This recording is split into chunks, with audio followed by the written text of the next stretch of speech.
Welcome.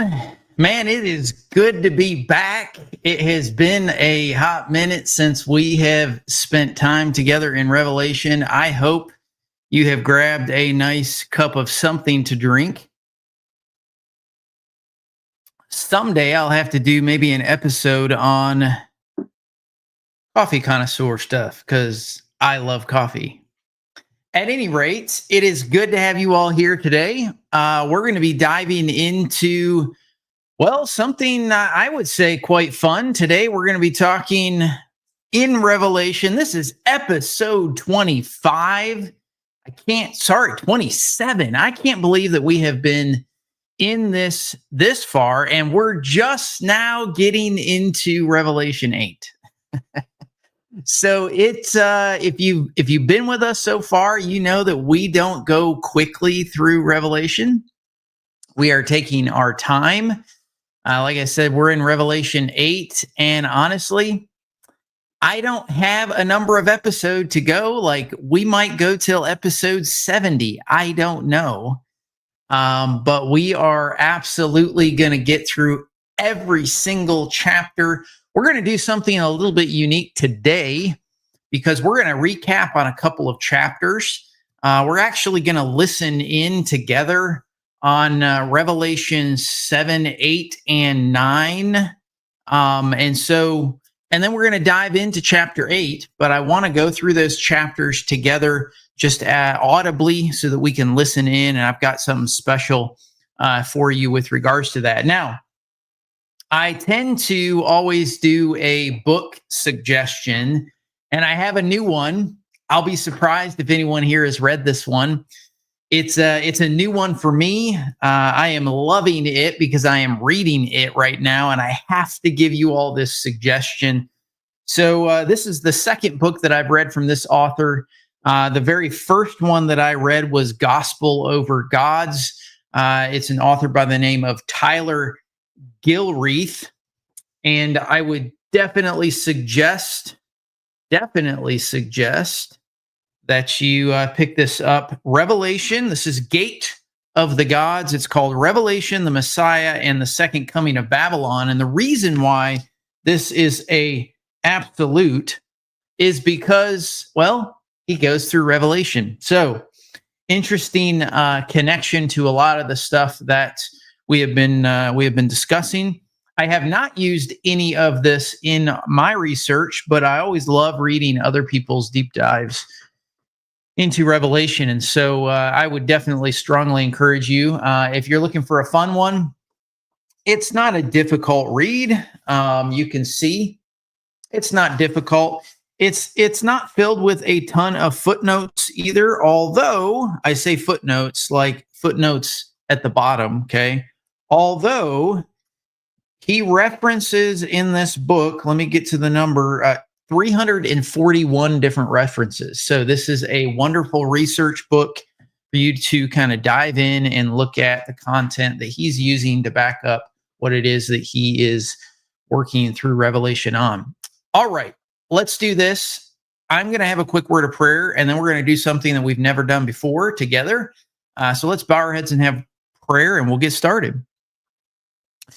Heavenly Father, thank you so much for this time. Thank you for the opportunity to dig into your word together. Thank you for your love, for your devotion, for your dedication to us, for finishing what it is that you promised to Abraham. We are grateful to be blessed through the seed of Abraham, through Jesus Christ. We accept you as our Savior.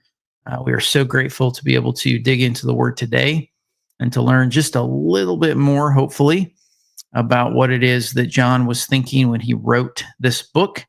I pray blessings over this time, that that our eyes would be opened, that our ears would be open, that we would hear and do the things that we receive today. Thank you for your love in your precious name. Amen. All right, we're finally in chapter 8. I'm excited about this. Chapter 8 begins with the vision of the first 6 trumpets. And this sequence, the final sequence, the sequence that kicks off by the Lamb's opening of the seventh and final seal on the scroll from Revelation 5. Now, we have a couple of questions that get raised when we get into this particular chapter. And they are, and I'm just going to posit some questions like, how are we to understand the silence in heaven? You're going to hear this as we go through it. There is silence in heaven. If you come from a certain tradition, you may have been taught what that silence, what they thought that silence was. We're going to look at that. Who are the seven angels? We've talked about seven churches before, and we had seven angels that were associated with those churches. So who are these seven angels? And do the ensuing trumpet judgments have an Old Testament context? Now, here's what we do in this study. We're always looking, this is our premise, we're always looking, what was it that John was using from the Old Testament? This is John's apocalypse through the lens of the Old Testament. And that's exactly what it is that we're looking at. Okay, this is John's apocalypse, and we're looking through the lens of the Old Testament specifically. So here's what we're going to do. Now, I do want to answer real quick because I mentioned the gate of the gods. I don't know what eschatological camp he's from. I would venture he's a lot like Dr. Heiser, Michael Heiser. I don't think he has a specific camp that he comes from. So this is not a denominational book. It's not a end time system book. It's really just working through the text. I think a lot of what he brings up is going to align with much of what we've already discussed, as well as much of what you may have heard if you've read Dr. Heiser's research on some of Revelation. So I don't think he has a specific eschatological system that he's trying to posit in this particular book. At least that's not what I have gotten as I have dived through this. All right, here's what we're going to do.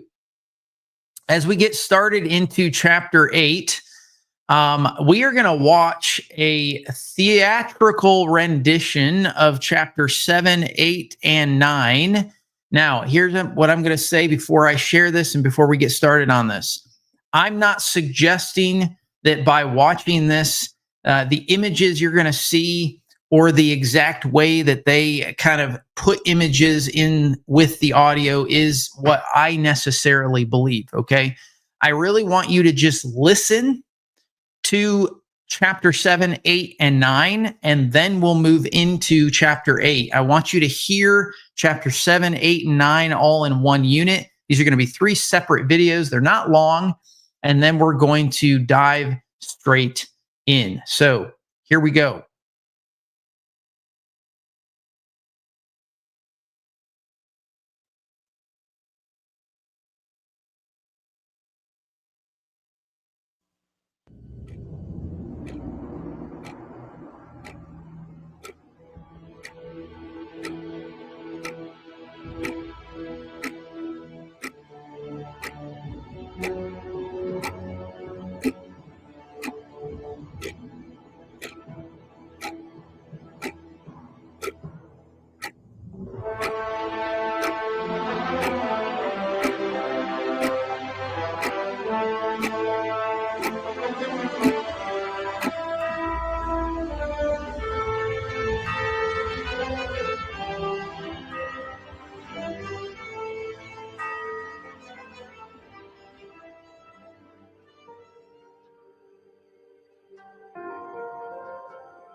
And after these things, I saw 4 angels standing on the 4 corners of the earth, holding the 4 winds of the earth, that the wind should not blow on the earth, nor on the sea, nor on any tree.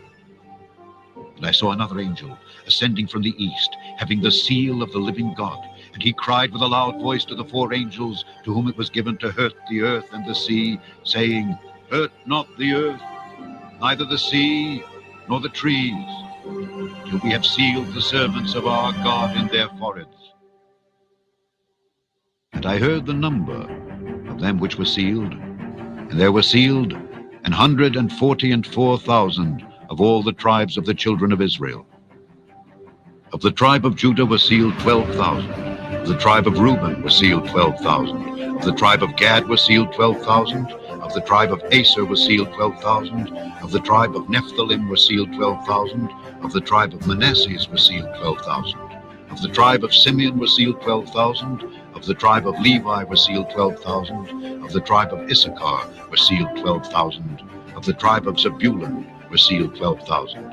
Of the tribe of Joseph were sealed 12,000. Of the tribe of Benjamin were sealed 12,000. After this I beheld, and lo, a great multitude which no man could number, of all nations and kindreds and people and tongues, stood before the throne and before the Lamb, clothed with white robes and palms in their hands, and cried with a loud voice, saying, Salvation to our God which sitteth upon the throne, and unto the Lamb. And all the angels stood round about the throne, and about the elders and the four beasts, and fell before the throne on their faces, and worshipped God, saying, Amen. Blessing and glory and wisdom and thanksgiving and honor and power and might be unto our God forever and ever. Amen. And one of the elders answered, saying unto me, What are these which are arrayed in white robes, and whence came they? And I said unto him, Sir, thou knowest. And he said to me, These are they which came out of great tribulation, and have washed their robes, and made them white in the blood of the Lamb. Therefore are they before the throne of God, and serve him day and night in his temple, and he that sitteth on the throne shall dwell among them. They shall hunger no more, neither thirst any more, neither shall the sun light on them, nor any heat. For the Lamb which is in the midst of the throne shall feed them, and shall lead them unto living fountains of waters, and God shall wipe away all tears from their eyes.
And when he had opened the seventh seal, there was silence in heaven about the space of half an hour. And I saw the seven angels which stood before God, and to them were given seven trumpets. And another angel came and stood at the altar, having a golden censer, and there was given unto him much incense, that he should offer it with the prayers of all saints upon the golden altar which was before the throne. And the smoke of the incense, which came with the prayers of the saints, ascended up before God out of the angel's hand. And the angel took the censer, and filled it with fire of the altar, and cast it into the earth. And there were voices, and thunderings, and lightnings, and an earthquake. And the seven angels which had the seven trumpets prepared themselves to sound.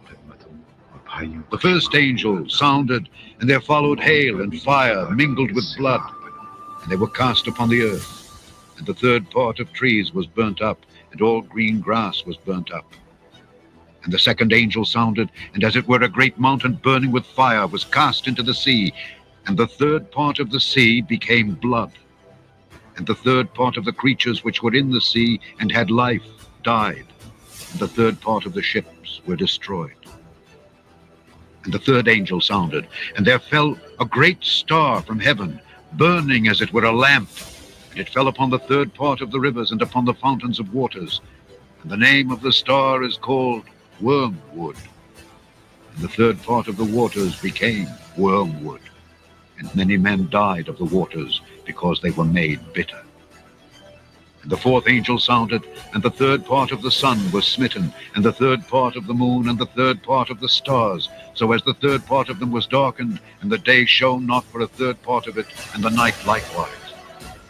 And I beheld and heard an angel flying through the midst of heaven, saying with a loud voice, Woe, woe, woe to the inhabitants of the earth, by reason of the other voices of the trumpet of the three angels which are yet to sound.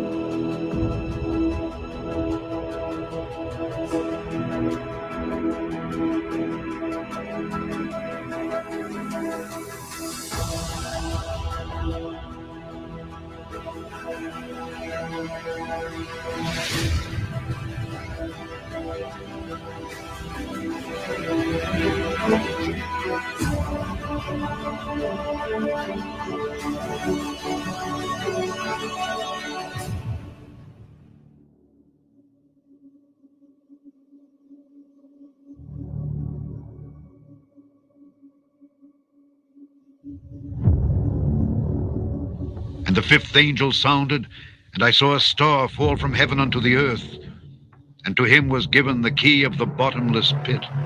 And he opened the bottomless pit, and there arose a smoke out of the pit as the smoke of a great furnace, and the sun and the air were darkened by reason of the smoke of the pit. And there came out of the smoke locusts upon the earth, and unto them was given power, as the scorpions of the earth have power. And it was commanded them that they should not hurt the grass of the earth, neither any green thing, neither any tree, but only those men which have not the seal of God in their foreheads. And to them it was given that they should not kill them, but that they should be tormented 5 months. And their torment was as the torment of a scorpion when he striketh a man. And in those days shall men seek death, and shall not find it, and shall desire to die, and death shall flee from them. And the shapes of the locusts were like unto horses prepared unto battle, and on their heads were as it were crowns like gold, and their faces were as the faces of men. And they had hair as the hair of women, and their teeth were as the teeth of lions. And they had breastplates, as it were breastplates of iron. And the sound of their wings was as the sound of chariots of many horses running to battle. And they had tails like unto scorpions, and there were stings in their tails, and their power was to hurt men 5 months. And they had a king over them, which is the angel of the bottomless pit, whose name in the Hebrew tongue is Abaddon, but in the Greek tongue hath his name Apollyon. One woe is past, and behold, there come 2 woes more hereafter. And the sixth angel sounded, and I heard a voice from the 4 horns of the golden altar which is before God, saying to the sixth angel which had the trumpet, Loose the 4 angels which are bound in the great river Euphrates. And the 4 angels were loosed, which were prepared for an hour and a day and a month and a year, for to slay the third part of men. And the number of the army of the horsemen were 200,000,000, and I heard the number of them. And thus I saw the horses in the vision, and them that sat on them, having breastplates of fire, and of jacinth and brimstone.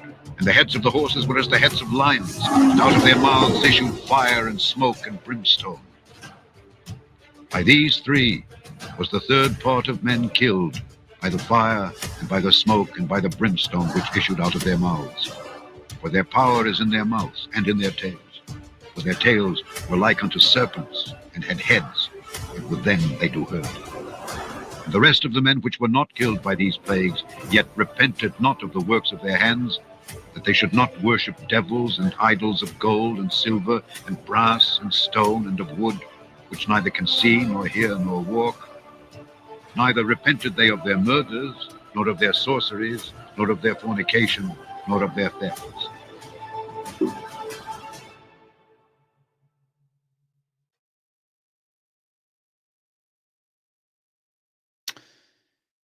All right. um, Well, while I don't know that we would all agree on that rendition of Revelation, I do hope that it helped to at least stir up some sort of dramatization of what it might be like to try to convey what it is that John was seeing in such a way that he could somehow state what it is in his language that he was thinking was going on in his vision. I find it very difficult um, to convey easily, anyways, these types of cryptic, apocalyptic images with all of these odd that we're going to get into here in a second. These odd creature looking things. And so, again, my point in sharing those three is not to say I believe that that's the images that John was thinking. I don't think that's the case. But I do want it to become a gateway for you to begin to imagine and put yourself in the shoes of John and really try to feel the oddness of him writing these words and trying to convey in a way that others would understand what it is that he's saying. So, as we get into Revelation 8, this start should bring us back to Revelation 5. Revelation 8 should help or remind us to go back a little bit to Revelation 5 when the seals begin to be broken by the Lamb, which we know to be Jesus. This is the seventh and final seal before the scroll can actually be read. Now, remember, if you go back to Revelation 4 and 5, we have this divine council scene. And remember, we said that 4 and 5 really should be seen as a unit, this divine council scene. And in the hand of God, who is seated on the throne, is this scroll. The scroll has 7 seals on it. And I want to remind us of the first challenge that we thought of back when we kind of worked through that imagery. The contents in the scroll itself cannot be read or discovered until all the seals are broken. We have to remember that in the way that we kind of worked through the text. This might actually be important, and it might play an important role in how we choose to interpret the very first part of Revelation chapter 8. Now, once that last seal is broken, we get 6 trumpets. Okay. And you saw those pan out, right, in a very dramatic way. Again, I don't think a lot of the imagery with the tanks and the Apaches, and I'm going to make references to some of what I think, modern people might think that I don't think was in John's mind at all.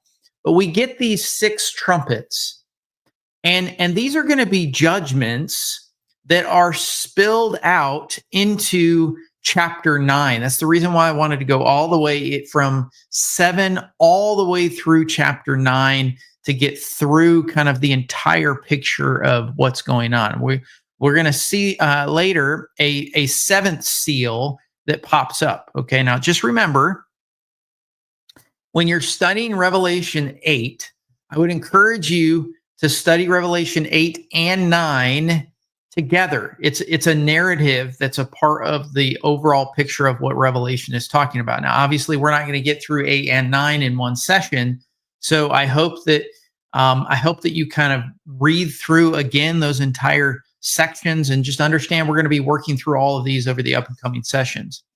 But 8 and 9 they kind of operate in tandem.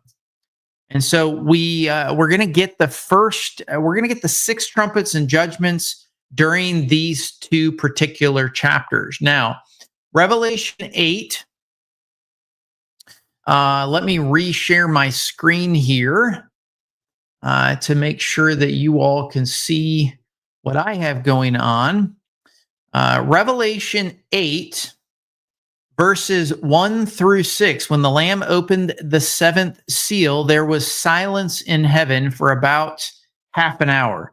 Then I saw the seven angels who stand before God, and seven trumpets were given to them. And another angel came and stood at the altar with a golden censer. And he was given much incense to offer with the prayers of all the saints on the golden altar before the throne. And the smoke of the incense with the prayers of the saints rose before God from the hand of the angel. Then the angel took the censer and filled it with fire from the altar and threw it on the earth. And there were peals of thunder, rumblings, flashes of lightning, and an earthquake. Verse 6, now the seven angels who had the seven trumpets prepared to blow them.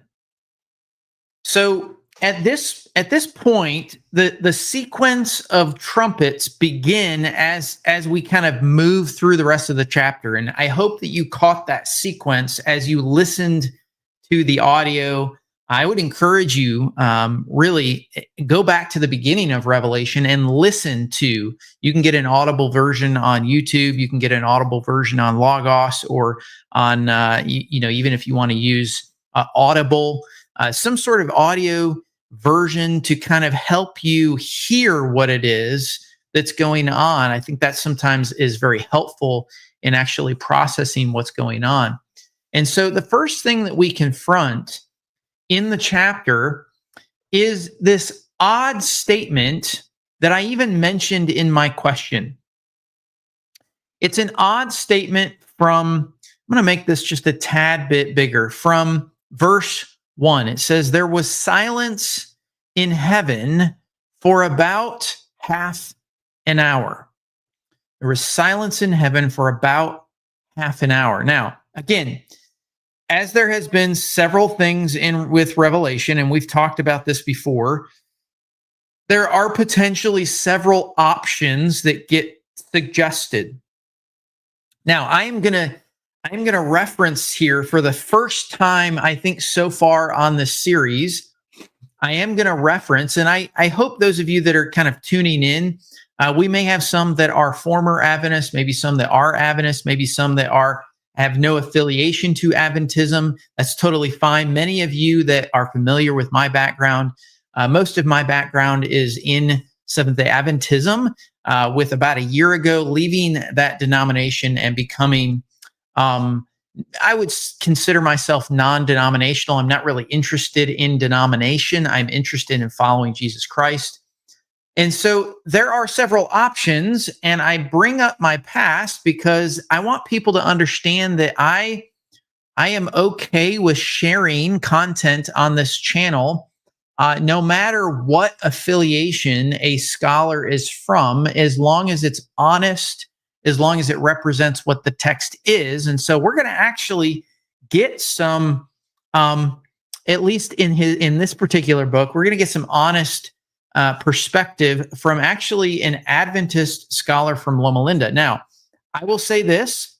If you've listened to my personal testimony, you know that part of my personal testimony was that I attended SBL, Society of Biblical Literature conference about 2 years ago, prior to me exiting Adventism. And this particular scholar that we're going to look at actually is one of the scholars that I heard. I was actually excited to hear this guy, and then I was very, very disappointed because what I had been introduced to with regards to him, what I heard from him at that particular conference, was very, very disappointing and lacking from an intellectual standpoint. But we are going to look at Sigve Tonstad, and this is, just for those of you that are familiar or interested, this is a book, surprise, surprise, that is not published by any Adventist publishing. In fact, this is published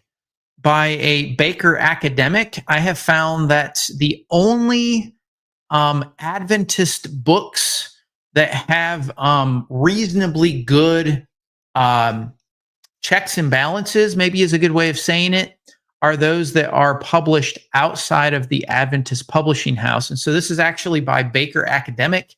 Sigve Tonstad is a New Testament scholar that I believe his experience is actually at Loma Linda. He holds an MD and a PhD, having completed medical training along with his residency in internal medicine, along with research. He's a research professor of the School of Religion at Loma Linda. So, having said that, I want, in full disclosure, for you all to be aware of some of what we're going to work through. So, here's a couple of options, and we're going to work through all of these. He's going to mention these. Okay, so Sigve in his Revelation commentary. It's actually a new resource that I picked up when I was doing some of this, and I was introduced to this particular scholar through the work of Dr. Michael Heiser, who kind of references him. So he does recognize divine counsel stuff in his book, which I find interesting.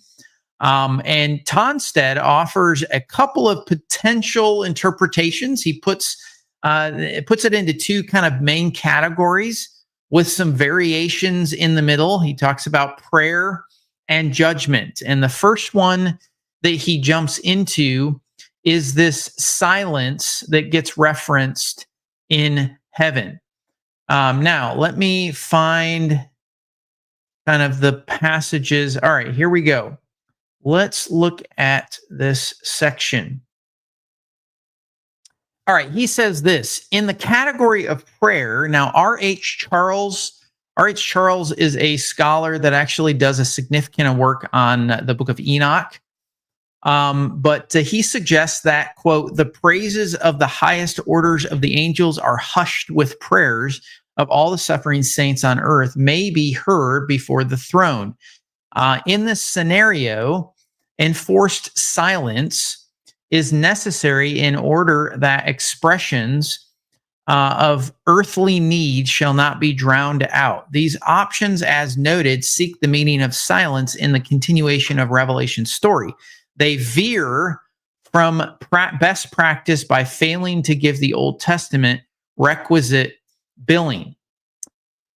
Now, it's clear by that statement, okay? It's very, very clear that Tonstad doesn't buy that particular one. So he's not going to buy that particular option as, well, it's kind of a quietness so that the prayers aren't drowned out, so to speak. The text doesn't actually say this, but there you go. That's the first potential option. That's option one. Now, Charles proposed that particular view. That's R.H. Charles back in 1920. And you do tend to find this kind of idea in apocalyptic literature, especially dating back during that particular time period. And certainly you do find, I would say, prayers kind of being depicted in this way with incense and things that are going up, both in terms of what's being done in heaven and what's being done on earth. We see that happening in the book of Revelation. So the first option that we see here, potential option for this silence, this half an hour silence, is silencing of prayers. And it isn't a far-fetched idea, but I personally think there are some other options that might be better.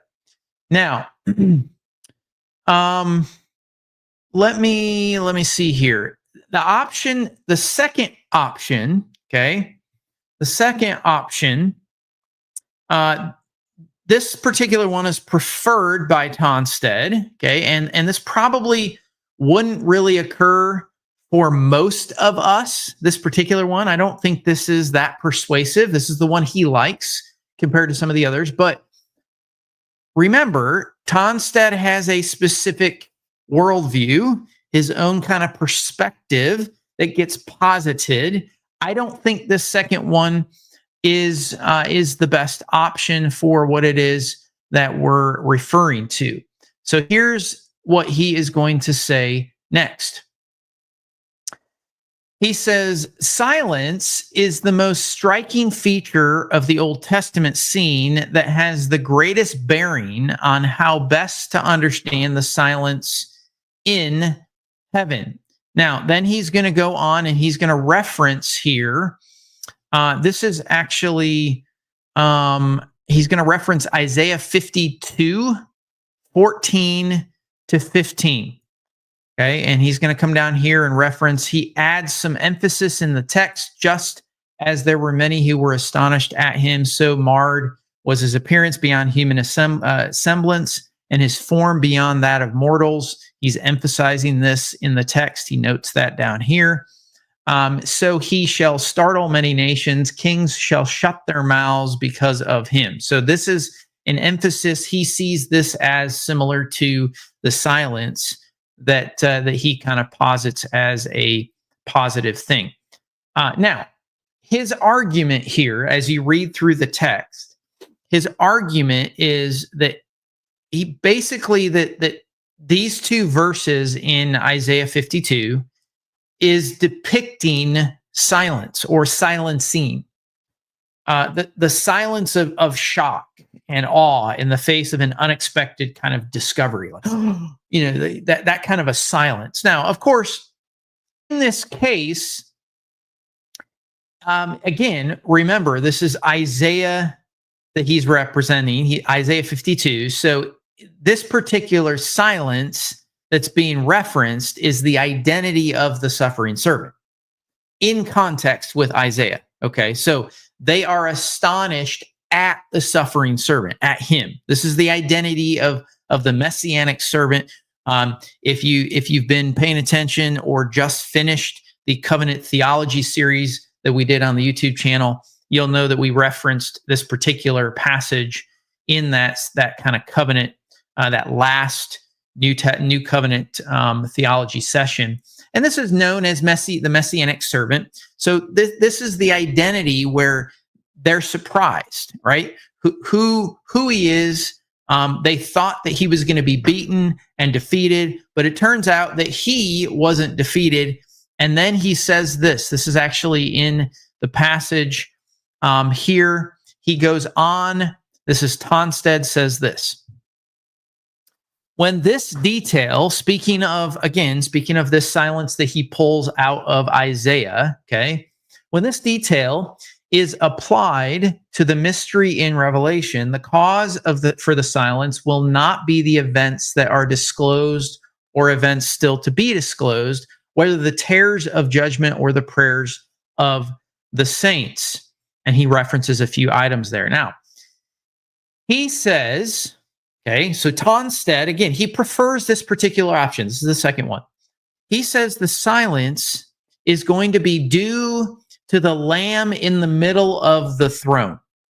That's his kind of second option. When the people in the scene, or at least those who are causing the suffering, are awakened to the fact that, oh, this is the Lamb that was slain, and he's now the holder of the power. Okay, we didn't know.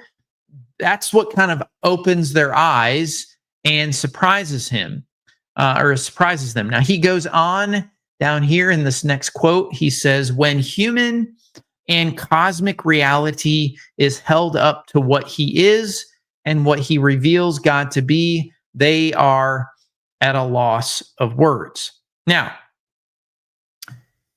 I'm not convinced that this is the actual connection, the textual. Remember, we're looking at Revelation and saying, okay, what would John's lens be? What is he looking at? And why is he referenced? I'm not convinced that Isaiah 52 is the right context for Revelation 8. I'm just not convinced. It's not compelling to me, okay? It's interesting, but I don't think it's textually driven. In fact, I would go so far that because I know that this is an Adventist scholar, I would argue that it's driven by something non-textual. There's something else going on that kind of drives this particular scholar to go this direction.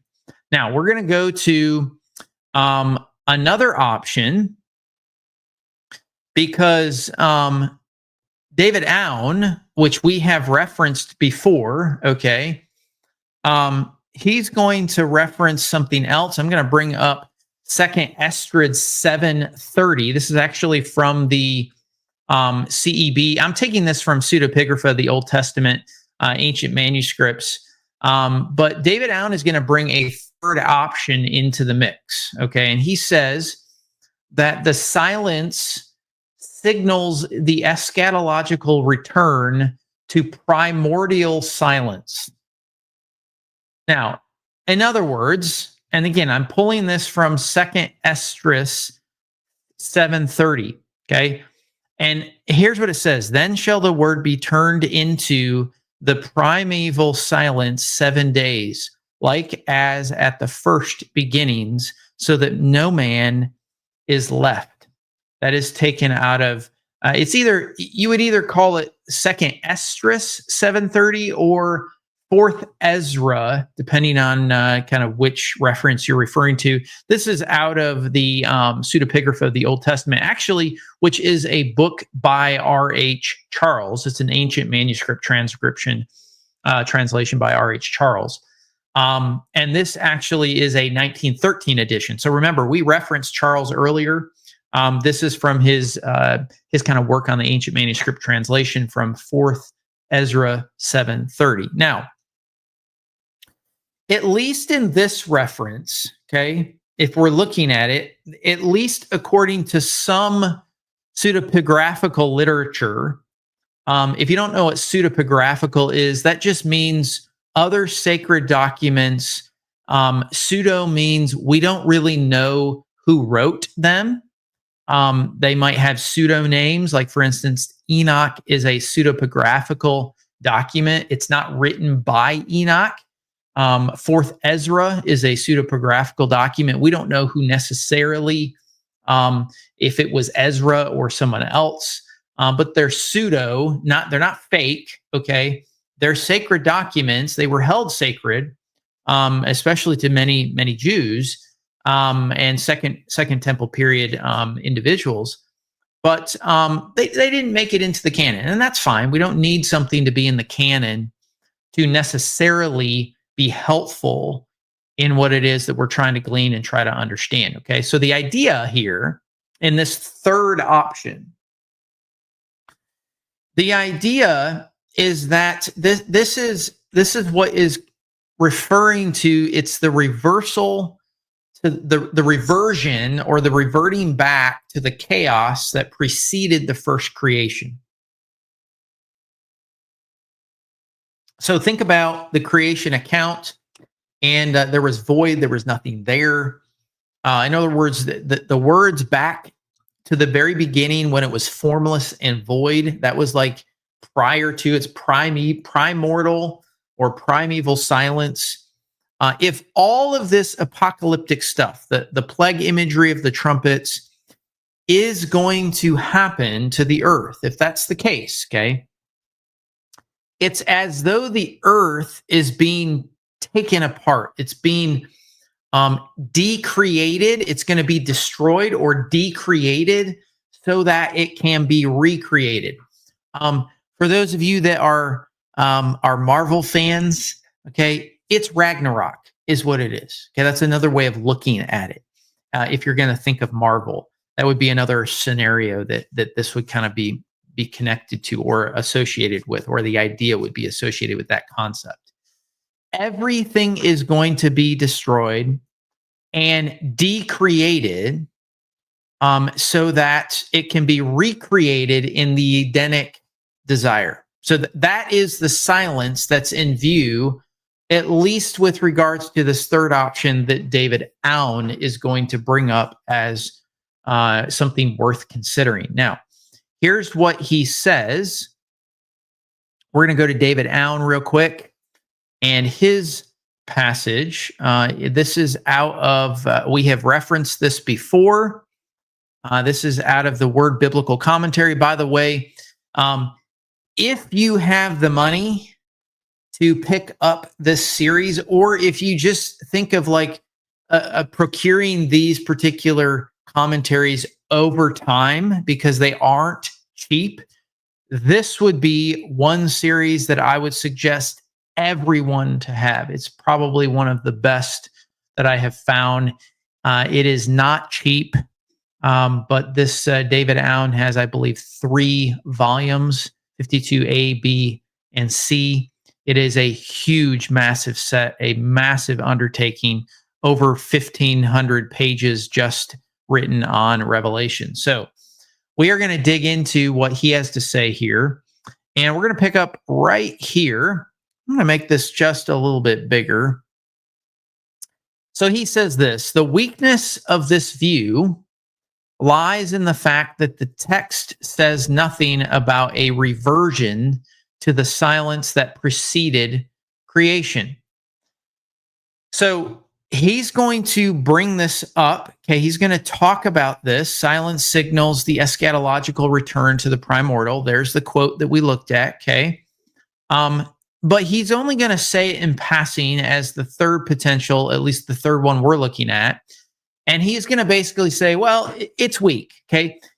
Okay, yeah, there are references elsewhere in other passages that maybe say something about this, but there is no real textual, what I would say textual hooks back to Genesis or to something about creation that kind of gives you a good landing ground textually to make this particular option well grounded in the text. Okay, so again, we've referenced 3 potential options. I don't think any of them are the most solid. We're going to go to the 4th one. Okay, here's the 4th one right here. Silence, Alan kind of prefers this particular one. Silence must be maintained in the presence of God, particularly during certain phases of liturgy. Okay, so in this option, we would look at Revelation 8 as being a part of a liturgical process. Now, I did mention early on, and this is, again, we're in episode 27, so this would have been like episode 1 to 3, somewhere in there. It's been a while. Where Revelation does have liturgy. It's meant to be liturgical. And so this is just kind of a reminder of that liturgical process, a ritual liturgical process that might be kind of coming through in the text. This is because we have the incense, we have the altar reference, and we have prayers. Those are all a part of liturgy. So David Owen will then, if you follow the text in this passage here, he's going to then move to, we'll see it here, Psalm 62:1, Habakkuk 2:20, and then he's also going to reference, there's a Second Temple text that is called the Epistle. This is the Epistle of Aristes 95. You have basically priests in the temple in that particular reference. You're going to have priests that are in the temple in Jerusalem that do what they do in absolute complete silence. Okay. Here is the reference that David Owen kind of brings up. Here it is. 700 priests in the temple in Jerusalem labored in complete silence. That is in the Testament of Adam 1:12. 5th to 6th century AD is when that kind of is in the text. So in Greek tradition, this is still David Owen, silence was sometimes a ritual prelude to prayer. Here we have Iliad 7.171 and then a couple of references there. Moving on, this view is the most convincing to David Owen, okay? For silence was very probably maintained during the incense offering in the Jerusalem temple cult. And then there is a reference to the Mishnah and the Testament of Adam, just as it is here before the heavenly incense offering narrative in verses 3 to 5. So with regards to, again, when we first started talking with Sigve Tonstad, he preferred kind of the second option that he posited. I didn't find that very convincing. David Owen is going to go with his 4th option here, where he prefers this idea that the silence is just there by those in kind of the presence of God, offering up the incense and burning it. That's what the silence, he would say, the silence is referring to. Now, interestingly enough, I'm going to go to another book that we have. I don't know that we're going to get a couple of new books here today. I would strongly encourage you, again, if you have a chance to pick up some of these. This is a shameless plug for those of you that want more engagement in some of these texts or some of the references that it is that we're talking through. I didn't mention this in the beginning, but scan that code, join the Discord channel that we have kind of put in place. We've got well over just over 50 people that are a part of that channel, and we can engage there, and you'll be able to engage there in dialogue on either these types of things or other questions of the text that you want to. And I'd be happy to share with you some excerpts of these references that I have from my Logos library. Just make sure that you scan that code and join the Discord channel. Now, this particular book, this is the social science commentary on the book of Revelation. Now, here's what I want you to understand about this. Okay, this is a series that presents a pioneering alternative commentary genre that offers a contextual approach to the study of the New Testament, thoroughly grounded in the original audience, first century cultural setting. I have a couple of these with regards to Pauline theology, a couple other New Testament things. If you can get your hands on a social science commentary, I think it will be really, really, really helpful for kind of being grounded in the text. All right, here's what we're going to do. We're going to read this section on chapter 8, verse 1 in this particular. Now, this is by, I should have mentioned this. This is by Bruce Molina, is this gentleman's name. And the reason why we're looking at this particular one is because Molina brings heavy Old Testament parallels into his referencing here. And I find a lot of value in that, okay? So here's what he says. The silence in the sky follows immediately upon the great praise by all the sky beings. That's chapter 7, 11, and 12. When he says sky beings, he's talking about all the angels were standing around the throne and around the elders and the four creatures. He's calling those sky beings, okay? The pause is not unlike that which occurs at the end of the 12 hours at the night in the Testament of Adam. Quote, the 12th hour is the waiting for incense. The silence is imposed on all the ranks of fire and wind until all the priests burn incense in his divinity. And at that time, all the heavenly powers are dismissed. He goes on. A similar pause of silence occurs in the Testament of Apollonius of Tyana, where at the 12th hour of the night, the orders of the sky and the fiery orders pause. Now he's going to reference this. This is Revelation 5, this right here, Revelation 5, 8 to 14. It's called a cosmic hymn, okay? Hymn and music. And so, yeah, we can see this in his referencing. He titles this passage in his commentary as Cosmic Hymn, Music in the Sky. So Bruce Molina and John Pilch kind of present that kind of idea in the text. Now, David Aune thinks that this is the most convincing view, okay? Because silence was very probably maintained during the incense offering in the Jerusalem temple cult. That's what remember, that was a direct quote from David Aune. Okay, so here we got two scholars that are kind of engaging in a similar idea from different perspectives.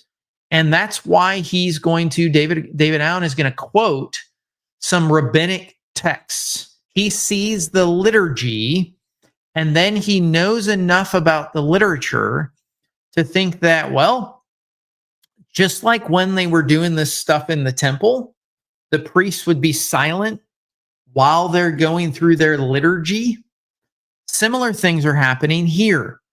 And that must be the silence that's being discussed. Okay, so we've looked at 4 potential options, and David Allen is going to kind of agree with Bruce Molina in his commentary. But we're not done. We're going to go to another commentary, and we have referenced this before. This particular commentary is from G.K. Beale. G.K. Beale says this. I'm going to make this a tad bit larger for everyone. He says, although this last suggestion may be generally correct, his previous one in his commentary, he says the key to the significance of the silence must lie in the connotation that it has in the Old Testament and in Jewish writings, which suggests that the 7th seal had, in fact, significant conceptual content. Okay, so Beale is going to say that silence is basically an appalled silence at the final judgment of the world. Now, and that's the way he phrases it, is that just an appalled silence. So what does he actually mean by that? Well, it doesn't necessarily have to be it doesn't have to be a response to the judgment rendered, like after all these judgments play out or kind of pan out. Okay, that isn't when the silence happens. It happens essentially when they become known. Okay, when they become known, when the 7th seal is broken, and then the trumpets begin. If the 7th seal is broken, the scroll would be opened, and you would be led to believe that when the scroll is opened, that ensues the contents, listen carefully, the contents of chapter 8 and 9 with these trumpet judgments. The contents of the scroll. So what's being posited here is that when that becomes known, the 7th seal is broken, and now the contents are being known. There is just this appalled silence at what's going to happen to the world. In other words, there's this shock that this is going to happen. Okay. And so he's going to go on. I'm going to keep reading G.K. Beale here. We're going to continue to work through his context for this. Silence is used in a mundane, non-theological manner, especially in contexts where someone has chosen not to speak. But the Old Testament also associates silence with divine judgment. And then you can kind of see the reference there. Idolaters who die abide in silence, Psalm 115:17. Those who persecute God's people are judged by God and consequently sit in silence in Sheol, Psalm 31:17. There will be a primeval silence at the end of history when all Earth's inhabitants die immediately before the final judgment. Now, there's a reference to what we had already looked at, okay? 4th Ezra 7:30, along with one from 2nd Baruch. Babylon and Israel are silent because of God's judgment against them. Several references there. Like in 1 Maccabees 1:3, where it says the earth was quiet before Alexander after he defeated his enemies. An overt eschatological hope is formulated whereby, quote, the wicked are silenced in darkness because the Lord will judge the ends of the earth.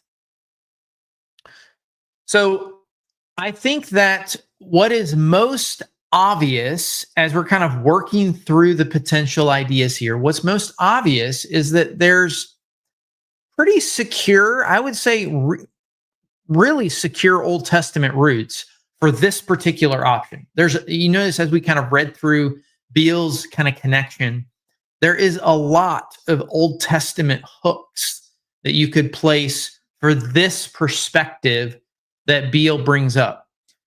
But what's interesting is Beale, we're going to keep reading here. Beale goes on about this and says this. He says, especially relevant are Habakkuk 2:20 and Zechariah 2:13, in which the Lord is pictured as being in his holy temple in heaven, from which he executes judgment on the ungodly, i.e. on Babylon. So now we get this context again, which I really appreciate about Beale, is we get this context to Habakkuk chapter 2, as well as Zechariah chapter 2, in that it's Babylon. Okay, we get this context. So Beale seems to think that the context is the same here. That's where he's moving. He thinks that Babylon is going to become a factor later on in the book of Revelation as the enemy. Now, I mentioned this at the beginning, friends, okay?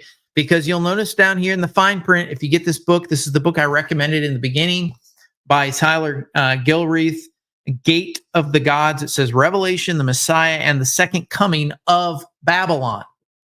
So you're gonna get this connection here. That the name Babylon, Babylon is used for the one upon whom God is going to take judgment. So he sees, Beale is going to see, set forth kind of in this a clear path back to these particular chapters. Now, let's keep going in Beale's commentary here. That this temple is in heaven is to be assumed from other Old Testament texts, and he references Ezekiel chapter 1 and Jewish apocalyptic texts. That's important, and is in fact evident from Habakkuk chapter 3, 3-6, and Zechariah chapter 2, 13, all the way through chapter 3, verse 2. The response or anticipated response to the judgment in these two texts is that all the earth and all flesh stand in silent awe. Likewise, Isaiah 23:2 and 41:1-5.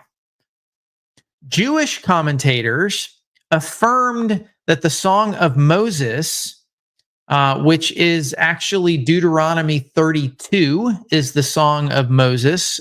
He doesn't reference that there, but that's where that's found, which predominantly predicts the judgment of Israel because of idolatry, caused the whole creation to respond in silence. Now, I find this quite interesting. If you've been with us for much time, you know that I have referenced Deuteronomy 32 before, okay? But it is interesting. So Deuteronomy 32 doesn't actually say this, okay? But Jewish commentators state this. So this is part of the discussion by virtue of rabbinical thought about these particular texts, okay? Rabbinic thought. And this is the kind of the dialogue that goes on in the rabbinical thought is about how judgment will produce this appealed silence, okay? This appalled quietness. Okay, now let's go back to David Owen real quick.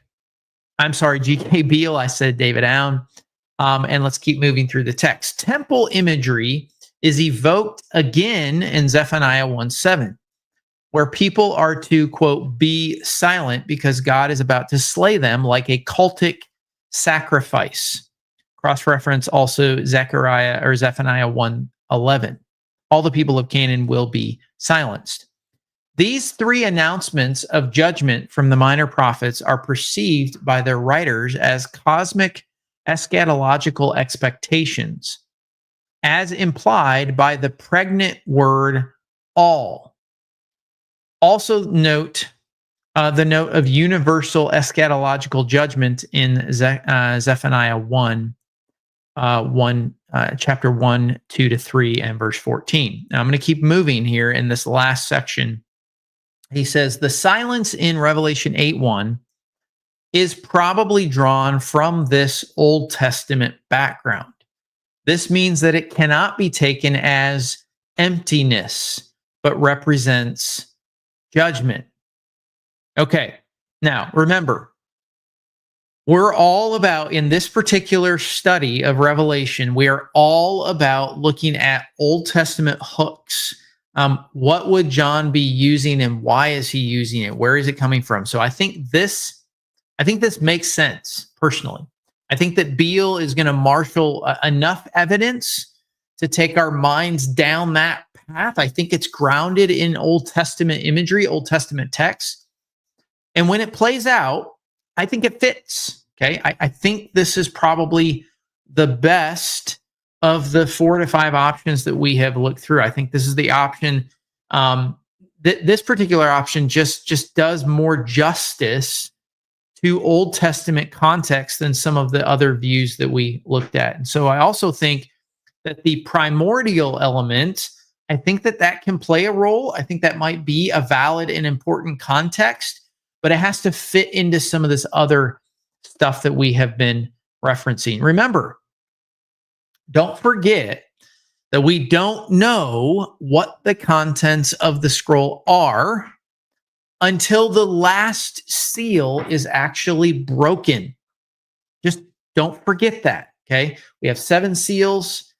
You break one, you cannot see what's in the scroll until the 7th seal is actually broken, and then that scroll can be read. So the contents of the scroll can only be seen once that last seal is broken. And the contents of the scroll are essentially, in my opinion, essentially the rest of the book in terms of the judgments are concerned. Literally, Revelation 8:2 through Revelation 22, verse 5 is what would be the contents of the scroll.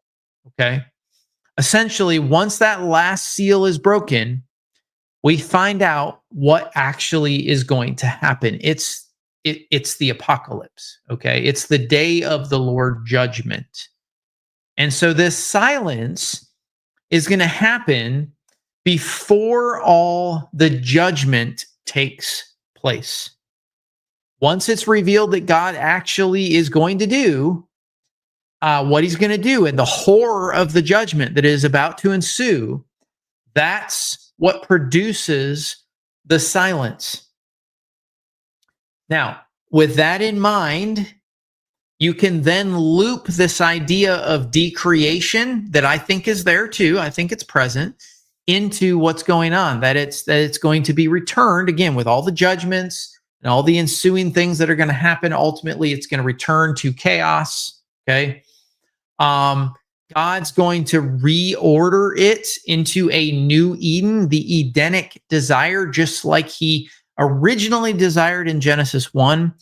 And we kind of get a mirroring or a book ending that makes a lot of sense. At least to me, I think this makes a ton of sense, okay? Which is why I really appreciate Beale bringing in the primeval silence back in here and kind of positing some of the things that he mentions, okay? So there's no specific text. Just be aware, there's no specific text that goes from Revelation 8:1 back into, for example, like Genesis 1:2. But the result, and again, if you look at Revelation 8:2 all the way through Revelation 22, verse 5, this is what we would consider decreation. Everything that's going on is ultimately going to be the unraveling of, or the putting everything back to chaos so that God can then recreate what it is that he is really wanting to do. It would be seen as maybe the descent back into chaos by virtue of God's judgment. And then what's left? What's left of the book? Okay, well, what's left after Revelation 22:5? What's left is recreation. It's Eden. It's the new Eden. Okay, so if you go back at that point and look at the first Eden, if you look at the creation account in the first Eden, prior to that, you do have this primeval chaos. Okay, think about the creation account. Right, it was formless and without any void. And so you get this concept going on that I believe does have a hook back into Genesis 1:2. Genesis 1:2 is the earth was without form and void, and darkness was over the face of the deep, and the Spirit of God was hovering over the face of the waters. And then we get the recreation, or the beginning stage. So I think that as we get to Revelation 22:5, okay, and night will be no more. There will need no light of lamp or sun, for the Lord will be their light, and they will reign forever and ever. This is now the recreation.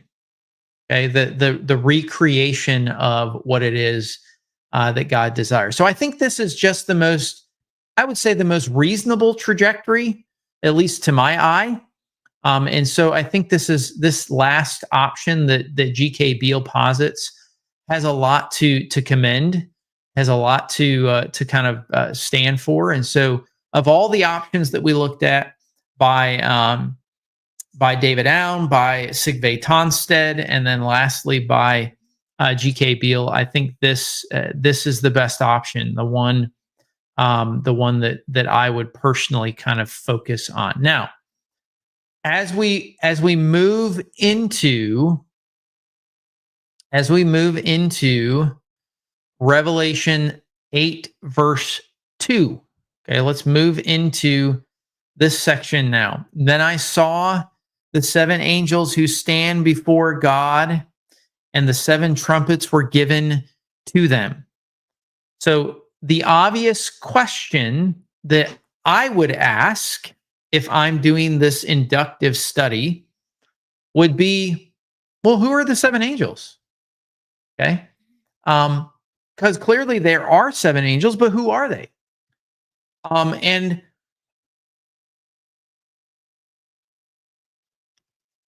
while that's a simple question, what makes that question so interesting is if you spend much time in Second Temple Jewish literature, you get two kinds of listings of archangels. Sometimes there's seven, sometimes there's four. It isn't really consistent per se. So since you do get lists of seven archangels, there are some commentators that are inclined to see a connection to the seven archangels that that you would find in Second Temple literature. Now we're going to jump again back into G.K. Beale, just a little different section here. Here we go. It says the seven angels may be identified with the seven well-known archangels of Jewish apocalyptic literature. Now, you can read through those. Okay, there are several listings here, so you get them. For instance, one that you would pick up on is this First Enoch 20, 1 through 8.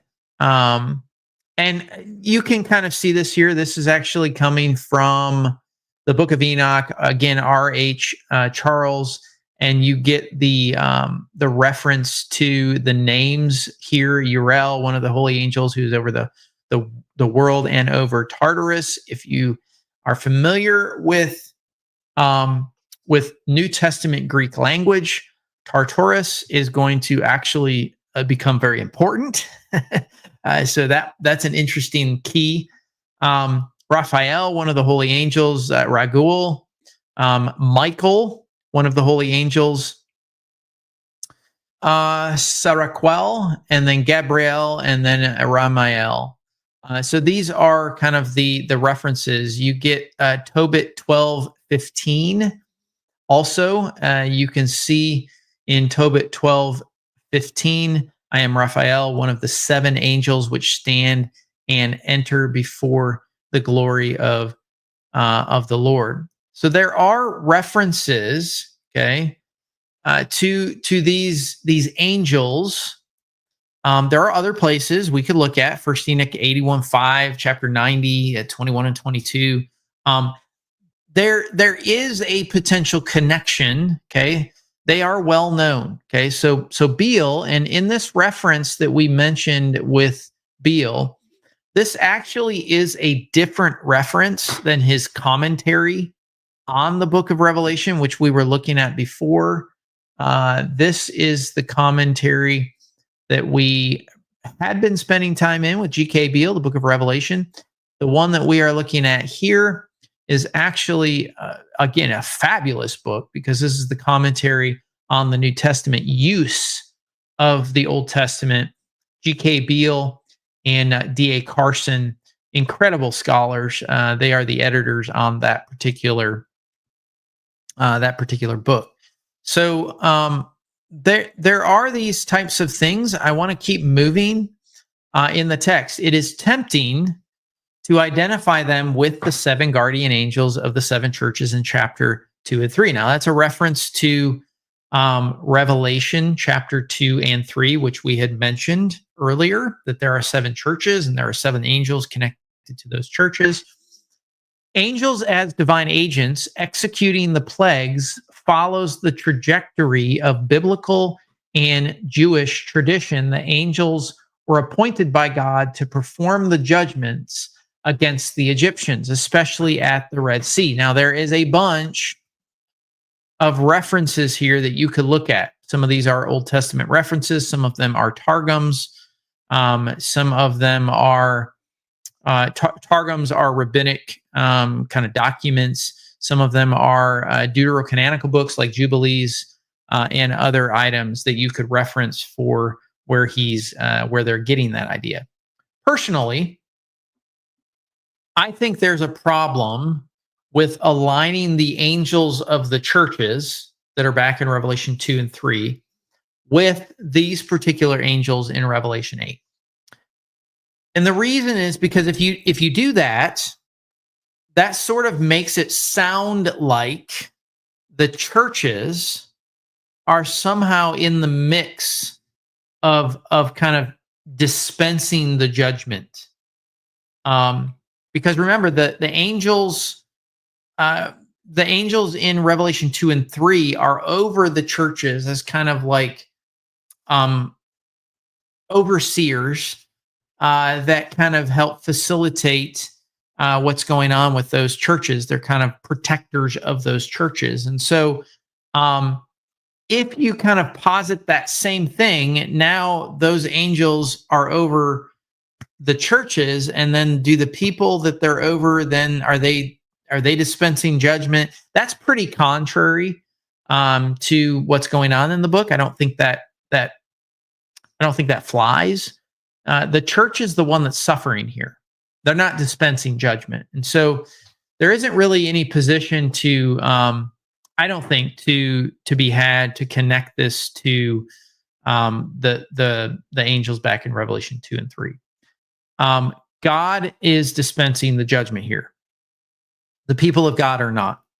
And so I don't think that there is a connection with 7, just because the word 7 is being used here, that points to the completeness of the judgment, the thoroughness of it. I apologize. I said that completely wrong. I do think that what is being done here with the use of 7, okay, is 7 deals with completeness and thoroughness. Okay, this is judgment. This is the day of the Lord. This is it.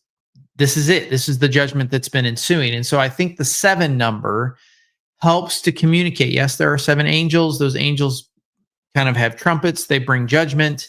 But it communicates this fullness idea, the day of the Lord fullness idea. And I also think that there is a very specific connection to the Exodus angelic agents of the plague story back in the Exodus story as well. And this seems to be, in my opinion, a much better trajectory interpretation that follows clear connections, I think, to the plagues of the Old Testament. And we're going to get into that. We will cover that when we get to when we get to the plagues and we get to all of that. Now, we've got just a little bit of time left, and so I do want to jump over to Psalm 78. I don't know that we'll get through all of this, but Psalm 78, 49 and 50, he let loose on them his burning anger, wrath, indignation, and distress, a company of destroying angels.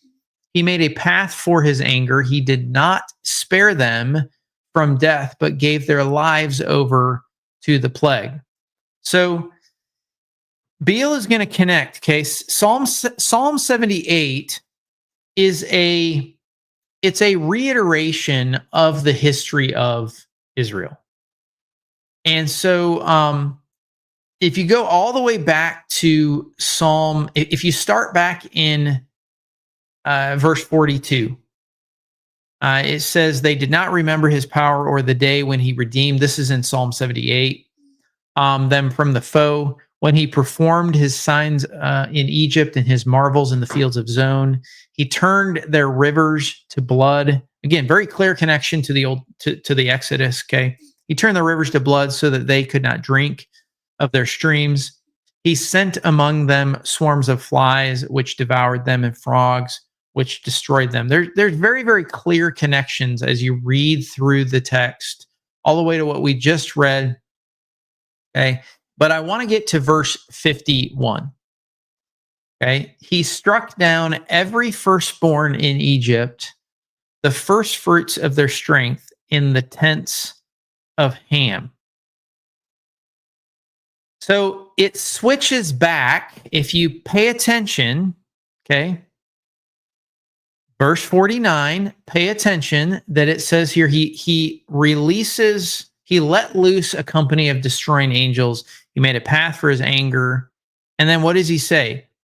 He switches back and says that God is the one that struck down every firstborn.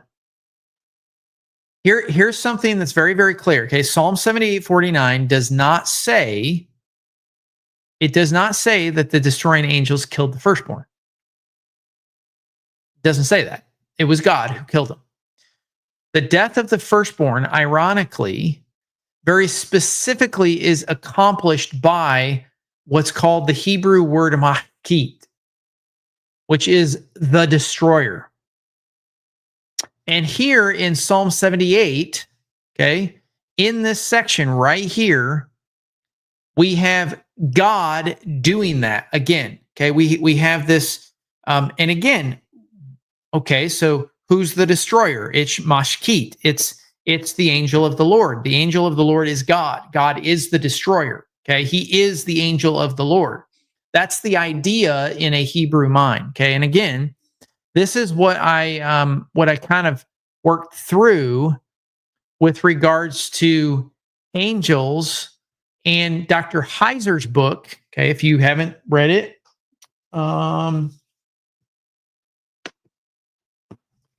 this is his book, Angels, What the Bible Really Says About God's Heavenly Host by Dr. Heiser.